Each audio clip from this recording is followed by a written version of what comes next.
২২ মে ঢাকায় পা রেখেই বিকেলে Bangladesh sports press association BSP এর পুরস্কার বিতরণী অনুষ্ঠানে যোগ দেন জাতীয় ফুটবল দলের নতুন প্রধান কোচ টমাস ডুলি।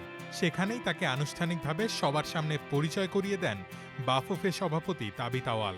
মঞ্চে দাঁড়িয়েই আগামী ২ বছরের জন্য হামজা জামালদের দায়িত্ব পাওয়া এই কোচ জানালেন বাংলাদেশের ফুটবল নিয়ে তার লক্ষ্যের কথা। বর্তমানে ১৮০ এর আশপাশে থাকা বাংলাদেশের ফিফা র্যাঙ্কিং ১ বছরের মধ্যে ১৬০ বা ১৫০-এর মধ্যে নিয়ে আসতে চান তিনি।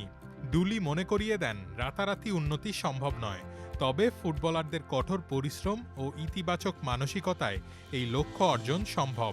২০০৩ সালে সাফ ফুটবলের পর বড় সাফল্য না পাওয়া বাংলাদেশ দলকে তিনি এমনভাবে গড়তে চান যারা বলের পেছনে না ছুটে বল নিজেদের নিয়ন্ত্রণে রেখে সুন্দর ফুটবল খেলবে।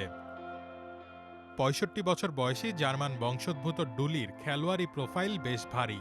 যুক্তরাষ্ট্রের জার্সিতে ৮১ ম্যাচ খেলা সাবেক এই মিডফিল্ডার খেলেছেন ১৯৯৪ ও ১৯৯৮ বিশ্বকাপ।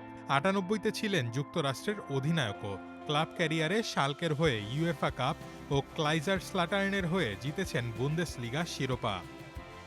কোচ হিসেবেও তার ঝুলিতে আছে যুক্তরাষ্ট্রের সহকারী কোচ এবং ফিলিপাইন ও গায়ানা জাতীয় দলের প্রধান কোচের দায়িত্ব সামলানোর সমৃদ্ধ অভিজ্ঞতা। সবকিছু ঠিক থাকলে ২৪ মে বাংলাদেশ দলের ক্যাম্পে যোগ দেবেন তিনি। আর ৫ জুন সান ম্যারিনোর বিপক্ষে প্রীতি ম্যাচ দিয়ে শুরু হতে যাচ্ছে টমাস ডুলির বাংলাদেশ অধ্যায়। রোহান আদনান, প্রথম আলো।